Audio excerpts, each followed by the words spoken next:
Bali po, isa po akong lalaro rider na napadaan po sa F. Manalo Street.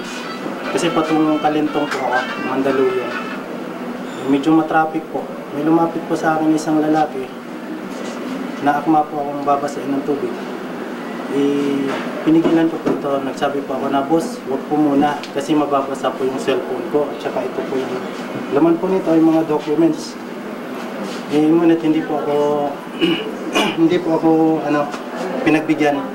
Binasa pa rin po ako hanggang po yung cellphone ko po nasira. Kasi nabasa po ng tubig. Tapos umalis na po siya pagkabasa niya po sa akin, napamura po ako kasi nabasa yung cellphone ko. Pagkatapos po nun, ayun na po, inampas pa ako dito sa ulo. Pagkatapos na po ako hampasin sa ulo, umalis na siya. Tapos yung ibang mga tao po doon, pinagbabasa na po ako ng tubig. Sir, may sinabi ko kung bakit kayo sinaktan? Yun nga siguro, nagalit po siya kasi hinarang ko po yung tubig na binabasa niya sa akin. Kasi nga po, iniingatan ko yung cellphone ko na mabasa. Ayun nga po, nabasa yung cellphone ko kasi. Yun lang.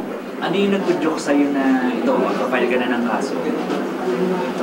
Para na rin po siguro matigil na po yung mga ganong aggressiveness nila pag tuwing piyesta. Sana po, kasayahan lang, wala yung nakapirwisyo ng gamit. Gaya nga po nun, yung cellphone ko, gamit ko po yun sa pang-araw-araw. Ngayon po, hindi po ako makakapag-deliver kasi masira. Ilang araw ka na hindi makabiyak?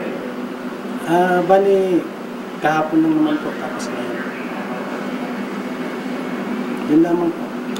Mayor, Maraming salamat.